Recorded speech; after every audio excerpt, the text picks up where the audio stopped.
పేరు సాయిబాబా, కాంగ్రెస్ పార్టీ జిల్లా ఎస్ఎస్ఎల్ అధ్యక్షుడు. ఈరోజు భారతదేశము దళిత జాతి గర్వించబడిన బాబు జగజ్జీవన్ రావు గారి జయంతి సందర్భంగా ఈ మహబూబ్ నగర్ చౌరస్తాలో కాంగ్రెస్ పార్టీ ఆధ్వర్యంలో, మరీ ముఖ్యంగా దళిత్ కాంగ్రెస్ ఆధ్వర్యంలో జయంతి ఉత్సవాలు జరుపుకోవడం సంతోషదాయకంగా జరుపుతున్నాం. ఎందుకంటే బాబు జగజ్జీవన్ రావు గారు పూర్వము స్వతంత్ర సమరయోధునిగా, సంఘ సంస్కర్తగా, బడుగు బలహీన వర్గాల ఆశా జ్యోతిగా, అంబేద్కర్ గారు ఏదైతే సమాజంలోని సమానత్వం కొరకు ఆయన పోరాడితే ఆ సమాన హక్కు ఏ విధంగా కలుగుతుంది అంటే పార్లమెంట్లో చట్టం ద్వారానే కలుగుతుందని చెప్పి దళిత హక్కులన్నింటినీ చట్టంగా మార్చిన గొప్ప సంఘ సంస్కర్త బాబు జగజ్జీవన్ రావు గారు. ఈరోజు ఆయన 117వ జయంతి జరుపుకోవడం కూడా మనమందరం కూడా భారతదేశ ప్రజలకు, మహబూబ్నగర్ జిల్లా వాసులందరికీ కూడా ఆయన తరఫున జన్మదిన శుభాకాంక్షలు తెలియజేస్తున్నాము. దళిత్ కాంగ్రెస్ తరఫున ముఖ్యంగా ఇప్పుడున్న ప్రభుత్వాలు కూడా, గతంలో 10 సంవత్సరాలు ఉన్న ప్రభుత్వాలు కూడా బడుగు బలహీన వర్గాలకు సంబంధించిన నాయకులు కానీ, గతంలో స్వతంత్ర పోరాట యోధులు కానీ, అంబేద్కర్ లాంటి వారు కానీ, పూలే మరియు బుద్ధిజాన్ని కూడా రూపుమాపే విధంగా ఈ పాలన జరుగుతుంది. దానికి విరుద్ధంగానే ఈరోజు జరగబోయే పార్లమెంట్ ఎలక్షన్లో లౌకికమైన పార్టీ ఏదైతే ఉందంటే ఆ పార్టీ అధికారంలోకి రాబోతుంది. ఇలాంటి బడుగు బలహీన వర్గాల ఆశాజ్యోతులందరికీ కూడా మళ్ళీ పూర్వోభయం తీసుకొస్తామని చెప్పి ఈ సందర్భంగా తెలియజేస్తూ జై కాంగ్రెస్, జై భీమ్, జై భీమ్. పేద బడుగు బలహీన వర్గాల ఆశాజ్యోతి, భారతదేశ ఉప ప్రధాని అయినటువంటి డాక్టర్ బాబు జగజ్జీవన్ రావు గారి 117వ జయంతి సందర్భంగా తెలంగాణ మాలమాన ఆధ్వర్యంలో ఆ మహనీయుని విగ్రహానికి పూలమాలలేసి ఘనంగా నివాళులు అర్పించడం జరిగింది.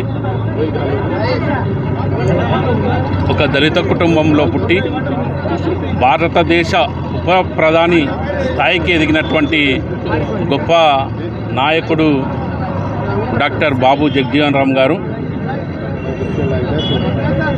చట్టసభల్లో దళితుల పక్షాన, దళితుల హక్కుల కోసం మాట్లాడి వారి హక్కుల రక్షణ కానీ, వారి హక్కుల అమలు కోసం కూడా కృషి చేసినటువంటి గొప్ప నాయకుడు బాబు జగజ్జీవన్ రావు గారు. ఆయన చిన్ననాటి నుండే ఎంతో వివక్షతకు గురైనప్పటికి కూడా ఆయన చదువుతున్న సమయంలోనే అక్కడ ఉన్నటువంటి స్కూల్లో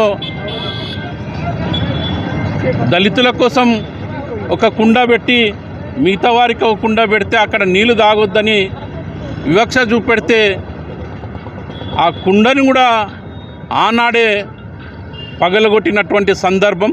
అంటే దళితుల పక్షాన వివక్షకు వ్యతిరేకంగా, కులరకసికి వ్యతిరేకంగా పోరాడినటువంటి గొప్ప నాయకుడు. ఆయన స్ఫూర్తిని మనమందరం కూడా తీసుకోవాల్సిన అవసరం ఉన్నది. ఆనాడు ఎంతో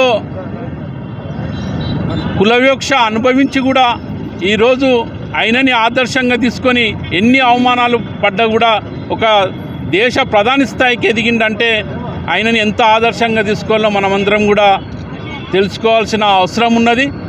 ఖచ్చితంగా ఏదైతే డాక్టర్ బాబాసాహెబ్ అంబేద్కర్ గారు రాజ్యాంగంలో కల్పించినటువంటి హక్కులు ఏవైతే ఉన్నాయో ఆ హక్కులను రక్షణగా చట్టసభల్లో రాజ్యాంగం అమలు కోసం కృషి చేసినటువంటి గొప్ప మహానుభావుడు బాబు జగజ్జీవన్ రావు గారు. ఎస్సీ ఎస్టీ ఇళ్ళ కోసమే కాకుండా మిగతా అన్ని వర్గాల కోసం, బహుజనుల వర్గాల కోసం, అన్ని వర్గాల కోసం కూడా కృషి చేసినటువంటి గొప్ప మానవతావాది డాక్టర్ బాబు జగజ్జీవన్ రావు గారు. ఆయన ఆశయాలను మనమందరం కూడా ముందుకు తీసుకుపోవాల్సిన అవసరం ఉన్నది. ఖచ్చితంగా డాక్టర్ బాబు జగజ్జీవన్ రావు గారి ఆశయాలను తెలంగాణ మాలమానాడు తూచా తప్పకుండా ముందుకు తీసుకుపోతుందని తెలియజేస్తూ జై భీమ్, జై తెలంగాణ.